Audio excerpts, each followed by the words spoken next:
안녕하세요. 이번 시간에는 목회 상담과 교회 사역이라는 주제를 통해서 우리 목회 상담이 어떠한 학문이고 또 어떠한 위치를 교회 안에서 교회 사역 안에서 차지하고 있는지에 대해서 함께 살펴보도록 하겠습니다. 먼저 목회 상담이 차지하고 있는 위치를 잠시 이야기를 해보려고 합니다. 우리가 이제 흔히 이제 목회 사역이라고 하는 게 있고요. 그리고 이 목회 사역 안에 목회적 돌봄이라고 하는 게 있고, 목회적 돌봄 안에 목회 상담이라는 게 있습니다. 이제 뭐 구분을 어떻게 할 거냐에 따라서 좀 달라지기는 하겠지만, 일단, 교회에서 이루어지는 목회 사역이 가장 큰 틀 안에 있다고 보시면 되겠습니다. 그래서 우리가 이제 미니스트리라고 하는데, 목회라고도 하고요. 그래서 전반적인 목회 사역이 있고 그 중에 그 안에 목회적 돌봄이 있습니다. 이 목회적 돌봄은 이제 교회가 주체가 되는 또는 목회자가 주체가 되는 돌봄의 영역이라고 보시면 되겠습니다. 그래서 교회 안에 다양한 사역들이 있는데 그 중에 교회 또는 목회자가 돌봄이 되는 영역을 이제 목회적 돌봄이라고 하고요. 그리고 그 목회 돌봄 가운데 목회 상담이 있습니다. 근데 이 목회 상담이라는 건 그냥 교회 안에서 누구든지 할 수 있는 거고 또 해야 되는 거고 또 처음에는 이제 목회자들의 영역으로 분류되었지만 이제는 더 이상 목회자들만의 영역이 아닌 네. 그래서 목회 상담은 목회 사역 안에 목회 돌봄 안에 한 부분으로서 자리하고 있다. 그리고 이러한 목회 상담은 다른 목회적 돌봄과 이제 상호작용해야 되고요. 또한 동시에 전체적인 교회의 목회 사역과 관련돼서 또한 상호작용을 하게 됩니다. 정의를 간단하게 살펴본다면 목회 사역은 일반적으로 교회에서 실행되는 사역으로서 목회 돌봄이나 목회 상담보다 더 광범위하고 포괄적인 것으로 인식되고 있습니다. 목회 사역에 대한 학자들의 여러 가지 견해들이 있는데 그것을 일일이 다 언급하는 것은 우리가 해야 될 일은 아닌 것 같고요. 어쨌든 전반적인 교회에서 이루어지는 대부분의 것들을 포함하는 것을 이제 목회 사역이다라고 말하고요. 이제 목회 돌봄은 대개의 경우 목회 사역자가 교회에서 행하는 모든 사역을 총칭하는 것으로 인식하고 있습니다.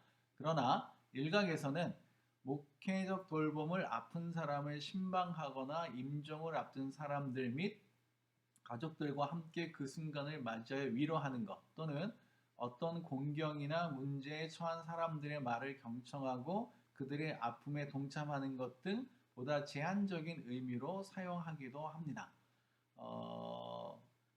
이것은 이제 각자가 선택할 문제고 또 각자가 다른 생각을 가지고 얼마든지 접근할 수 있을 거라고 여겨지고요.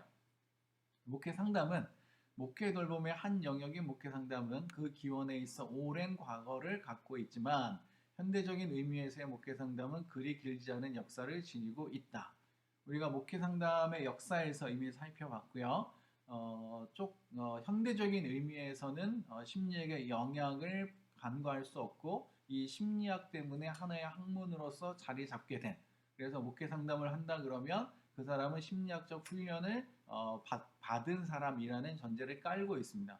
물론 그렇다고 해서 반드시 심리학적인 훈련을 갖고 있는 건 아니고 또 일반적인 목회자들에서 이루어지는 목회 상담도 있는 거고 훈련받은 사람에 의해서 이루어진 목회 상담도 있는 거다라고 보시면 되겠습니다. 일단은 목회 상담은 목회 사역의 한 기능으로서의 역할을 하게 됩니다. 그래서 상담은 목회 사역의 한 기능으로서의 역할을 하게 되는데, 자, 해밀턴이란 사람이 목회 사역의 특징에 대해서 세 가지로 소개를 했습니다. 하나는 목회는 하나님의 것이다. 목회 사역은 하나님의 것이다. 그래서 목회 사역은 반드시 하나님께서 교회를 위해 가지고 계신 목적에 의해서 인도되어야 한다라는 주장을 했습니다.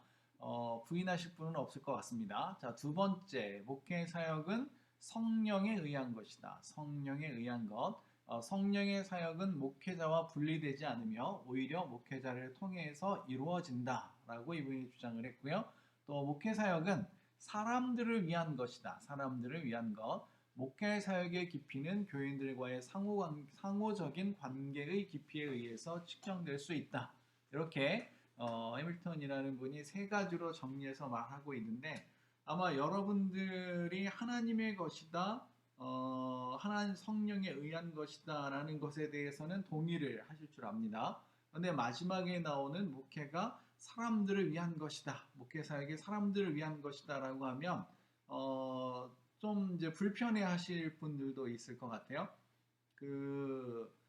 내가 하나님께 부름 받았고 이제 앞으로 하나님의 사역을 할 사람이고 나는 하나님의 사람이고 하나님 편에 서 있는 사람이고 뭐 이런 생각을 하실 수 있는데 이 세 번째를 여러분들이 특히 기억을 더 하셔야 됩니다. 당연히 하나님의 것입니다. 목회 사역은 또 당연히 성령에 의한 것입니다.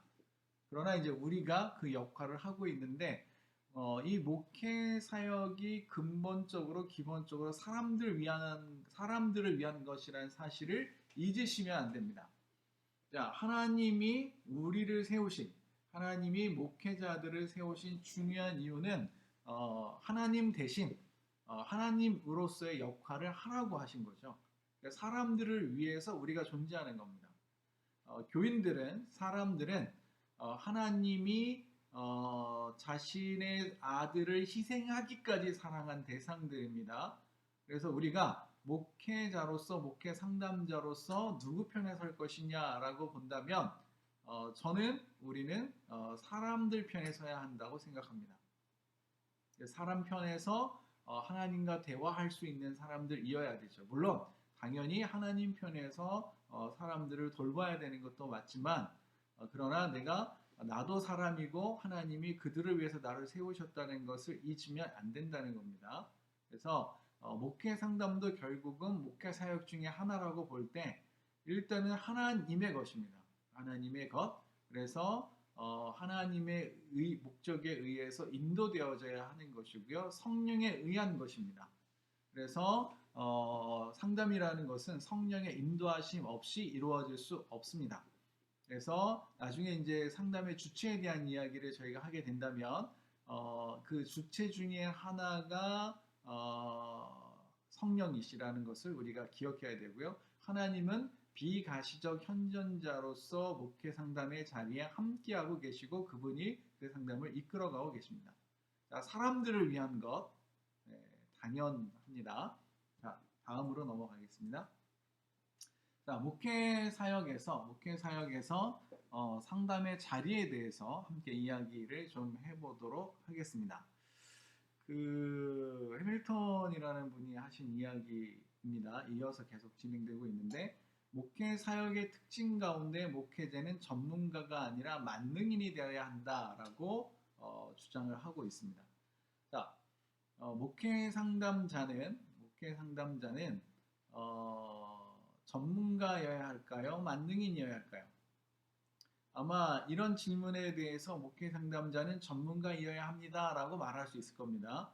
그런데 목회자는 전문가일까요? 만능인일까요? 라고 물을 때 어떤 분은 전문가라고 말할 것 같고 어떤 분은 만능인이라고 말할 것 같습니다. 자, 여러분들은 어느 쪽입니까?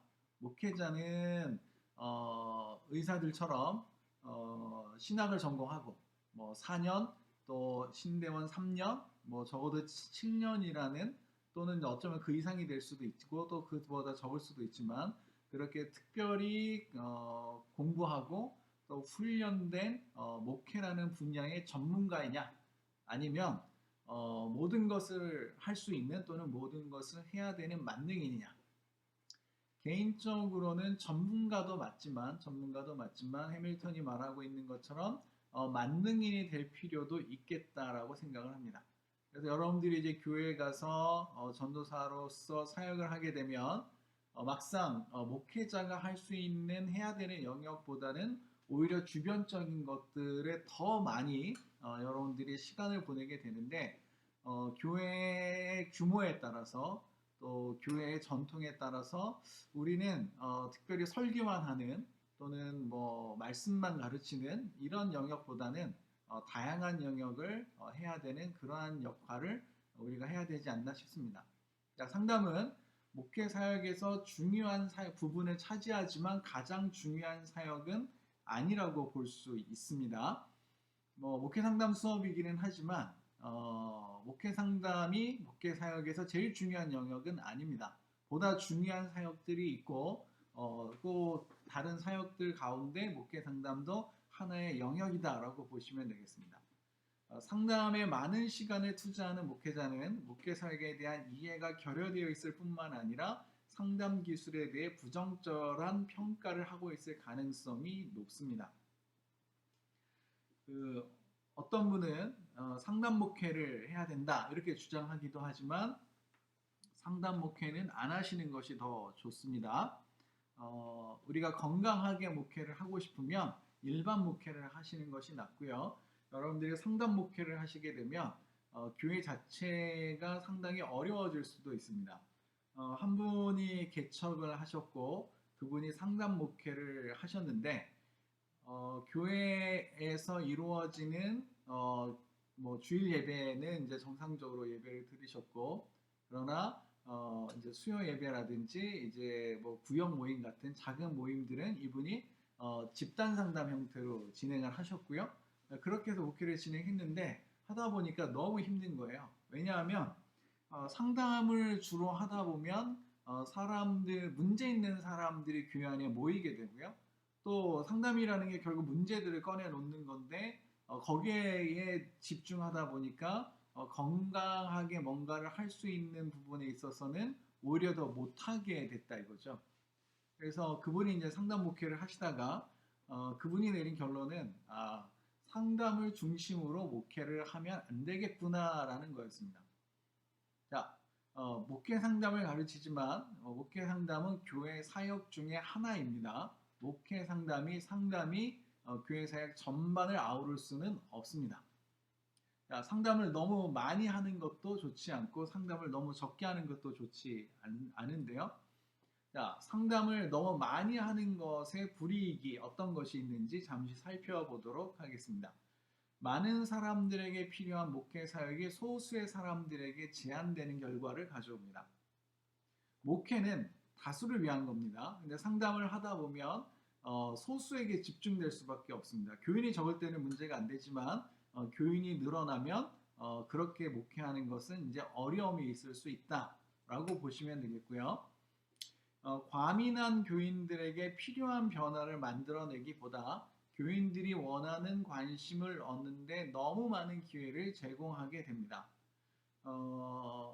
제가 목회는 사람들을 위한 것이다 라는데 강조점을 두었지만 그러나 상담을 너무 많이 하게 되면 상담하는데 시간을 너무 많이 여러분들이 투자하게 되면 결국은 그 과민한 교인들을 변화시키는 것보다는 그들이 원하는 관심을 얻는데 너무 많은 시간을 투자하게 되죠.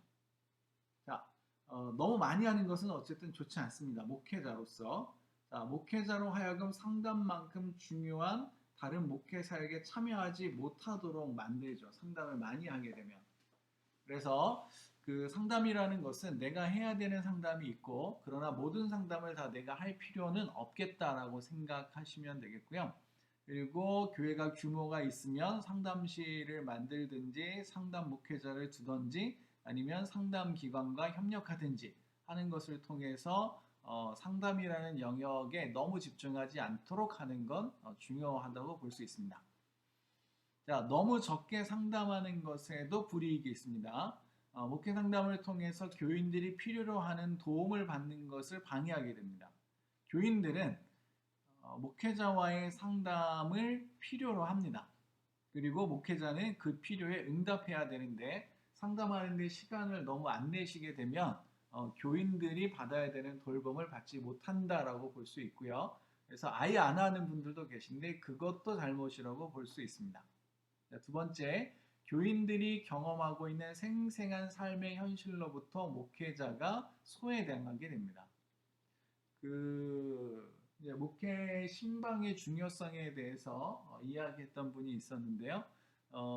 그분의 얘기는 신방을 통해서 교인들의 삶의 현장의 소리를 듣고 그것과 관련되어서 내가 주일날 설교를 하는 것이 참으로 유익하다. 이런 얘기를 하신 적이 있었는데 어쨌든 여러분 우리가 상담을 하게 되면 교인들이 어떤 것들을 겪고 있는지를 알게 되고 그래서 교인들과 소통하는 데도 도움이 됩니다. 세 번째, 상담 관계를 통해서 나타날 수 있는 목회자와 교인들 사이의 따뜻한 상호적 관계의 발전을 방해할 수 있습니다. 그 상담 관계는 일반적으로는 뭐 긍정적이지 않게 볼 수도 있습니다. 그 상담을 할 때 상담 관계는 계약 관계라고 보시면 되고요. 일반 상담에서는 상담 관계는 맺어졌다가 다시 끊어집니다. 상담 관계가 지속되지 않습니다. 그런데 목회 상담은 교회 안에서 이루어진다는 것을 전제로 할 때 이 상담은 상담 관계는 결국 지속이 되죠. 그래서 상담 관계에 들어갔다가 일반 관계에 들어갔다 왔다 갔다 하지만 결국은 끊을 수 없습니다. 교인들은 일반적인 돌봄을 통해서도 목회자와 관계를 맺지만 상담 관계를 통해서도 개인적으로 뭔가를 얻을 필요가 있습니다. 자, 그런 측면에서 볼 때 상호적 관계를 상담을 너무 적게 하면 교인과의 상호적 관계에 문제가 발생하게 된다. 이렇게 볼 수 있습니다. 어쨌든 이렇게 두 가지 주제를 가지고 살펴봤고요. 자, 목회자를 위한 가이드라인을 잠깐 보도록 하겠습니다. 상담에 너무 많은 시간을 보내지 않기 위하여 목회자의 모든 책임 영역을 지속적으로 인식할 필요가 있겠다. 네, 목회자들을 위한 가이드라인입니다. 자, 두 번째, 드문 경우를 제외하고 최대한 1시간 안으로 상담을 제한하는 것이 좋겠다. 훈련받은 상담자들은 대부분 1시간 안에 상담을 마치게 되고 그것을 기본으로 생각을 합니다. 물론 이제 뭐 더 길게 할 수도 있습니다. 때로는 더 길게 해야 되기는 하지만 대부분의 상담은 1시간 정도로 마치는 것이 좋겠습니다. 자, 사전 인터뷰를 통해서 교인들에게 주어진 통찰과 배움을 자기 문제에 적용하도록 하기 위해 일주일에 한 번씩 상담 간격을 조절하는 것이 좋겠다. 뭐 일반적인 상담에서 하고 있는 것을 이제 그대로 제안하고 있는 겁니다. 자, 네 번째, 많은 신경증 환자들이 그들의 문제에 대한 해결을 찾기보다 관심을 받으려고 한다는 사실을 인식할 필요가 있겠다.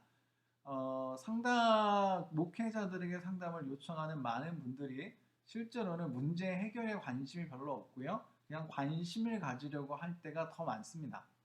물론 이제 다 그런 건 아니니까. 자, 그래서 이것을 인식하시고 적절하게 대응하는 것이 필요한데 특별히 다섯 번째 중요합니다. 목회자의 능력을 벗어나는 문제의 경우 다른 사람이나 기관에 위탁해야 됩니다. 어떤 분은 뭐 내가 정신질환도 치료할 수 있어 라고 하실 수 있습니다. 나는 우울증도 치료할 수 있고 뭐 할 수 있어 라고 하시는데 문제는 뭐냐 하면 치료가 됐을 때는 문제가 되지 않지만 치료가 되지 않았을 때 그때는 모든 책임이 목회자에게로 돌아가게 됩니다. 그래서 본인이 훈련받지 않은 영역이라면 그리고 본인이 그게 전문 영역이 아니기 때문에 자기 능력을 벗어나면 반드시 전문가에게 또는 전문 기관에게 위탁하셔야 됩니다. 본인이 해결하려고 하다가 문제가 되는 경우들이 상당히 많이 있습니다. 자, 이제 두 번째 시간에서 마지막으로 다루는 주제입니다. 예비 상담 활동으로서의 목회 사역인데요.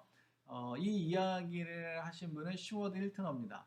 우리가 지난 시간에 이제 한번 이야기를 했었는데 이분에게 있어서 목회 사역은 예비 상담 활동이라고 보고 있는 겁니다. 자, 준비 작업으로서의 모든 목회 사역, 목회자는 여러 가지 기능을 가지고 있으나 역할은 하나이고요. 목회자는 자기의 모든 기능을 통해서 예비 상담 활동을 할 수 있습니다. 그러니까 목회자가 하는 모든 활동은 예비 상담 활동이라는 겁니다. 결국 목회 사역을 통해서 교인들이 목회 상담 안으로 들어올 수 있다는 거죠. 자, 이분이 주장하는 예비 상담 활동으로서의 목회 사역의 원리를 보면 네 가지를 일단 볼 수 있습니다. 자, 먼저 충분한 지지적 활동이 상담의 문을 열 수 있습니다. 시워드 힐트너는 목회 상담 학자로서 목회 상담의 긍정성을 이야기하고 있는 분입니다. 그리고 이분이 목회 카운슬링이라는 책에서 이제 그 인간 중심 상담을 주로 이제 활용하고 있는데 이 목회 상담이 권위적이 되기보다는 수평적인 관계에서 지시적이 되지 않고 비지시적이어야 하고 또 상담자가 아니라 내담자 중심이어야 한다는 이야기를 했던 분입니다. 자, 이분은 목회 사역이 충분히 지지적인 역할을 하게 되면 네, 결국은 상담의 문을 열 수 있다 이렇게 이제 보고 있고요. 두 번째, 가족의 일원과 상담하는 일이 다른 가족과의 상담의 문을 연다. 그러니까 목회자가 누군가와 상담을 하게 된다면 그 사람의 가족들 역시 상담에 참여할 수 있게 된다. 이렇게 이제 보고 있는 겁니다. 세 번째, 교인들이 정보를 요청하는 경우가 상담의 문을 열 수 있다. 교인들이 이제 목사님의 조언을 받기 위해서 정보를 요청하는 경우가 있습니다. 그런 것도 이제 상담의 문을 열 수 있고요. 또 한 가지, 종교에 대해서 대화하는 것이 상담의 문을 열 수 있습니다. 물론 이제 신앙에 대한 것이라고 보시면 되겠고요. 뭐 그러한 것들이 이제 상담의 문을 여는 중요한 역할을 한다라고 보시면 되겠고, 자, 예비 상담 활동으로서의 목회 사역의 강조점. 첫 번째, 목회자의 도움은 교인들이 받아들일 수도 있고 거절할 수도 있는 방식으로 제공되어야 한다. 이게 아주 중요한 사실입니다. 내가 당신에게 도움을 줄 테니 당신은 받아야 돼. 이건 아니라 이거죠. 자, 내가 어떤 도움을 주고자 한다면 그것은 그 교인이 받아들일 수도 있어야 되고 거절할 수도 있어야 됩니다. 두 가지 가능성이 다 열려 있어야 됩니다. 자, 이게 아주 중요한 겁니다. 자, 두 번째, 상담을 통해서 주어지는 도움에 대해서 교인들이 가질 수 있는 잘못된 기대는 분명히 거절되어야 합니다. 많은 사람들이 마술적 기대를 가지고 상담실에 오게 됩니다. 그래서 상담자가 자신의 문제를 다 해결해 줄 것처럼 하고 상담실에 오게 되는데, 그때 상담자가 하는 중요한 역할은 그 문제에 대한 책임은 해결의 주체는 당신이고 그 책임 또한 당신의 것이고 당신이 해야 된다는 거죠. 자, 이런 측면에서 볼 때 교인들이 가지고 있는 잘못된 기대, 내가 목회자가 마치 그것을 다 들어줄 것처럼 하면 안 된다는 거죠. 세 번째, 상담과 관련된 목사의 역할이 교인들에게 정확하게 전달되었다면 마음을 편안히 하고 기다리시면 됩니다. 네, 편안히 하고 기다리시면 되는데, 뭐 이것이 이제 힘드신 분들이 이제 어렵겠죠, 그죠? 그래서 전달했으면 기다리는 것도 아주 중요한 역할이다라고 기억하시면 되겠고요. 네 번째, 목회자는 도움이 필요한 교인들의 문제에 예민해야 하지만 그것을 파헤치려고 해서는 안 된다. 중요한 포인트입니다. 교인들이 가지고 오는 문제에 대해서 우리가 예민할 필요가 있습니다. 이 사람이 뭐가 필요할까? 근데 어떤 분들은 마치 그 수사를 하듯이 취조를 하듯이 그렇게 낱낱이 이렇게 캐려고 하는데 그렇게 하시지 않는 게 좋습니다. 교인들이 숨기고 싶은 건 존중해 주셔야 하고요. 교인들이 자연스럽게 드러낼 때도 어쩌면 한 번 더 점검하셔야 됩니다. 왜냐하면 목사님이 또는 전도사님들이 너무 잘 들어주면 자기 속에 있는 얘기를 자기도 모르게 다 하게 되는데, 그러고 나면 다음에 민망해서 볼 수 없는 수치심을 느끼시는 분들이 많고, 그러면 오히려 사람을 얻는 게 아니라 사람을 잃을 수 있습니다. 취조당하는 기분도 안 좋을 수 있지만 그들이 모든 것을 다 꺼내도 나중에는 문제가 될 수 있습니다. 그래서 우리가 교인들의 문제에 대해서 예민해야 되는 건 맞습니다. 그들이 도움이 필요한 영역에 대해서 예민해야 되는 건 맞지만 다 파헤치려고 하지 말고 선을 지키면서 상담하는 것이 필요하겠다. 이렇게 볼 수 있겠습니다.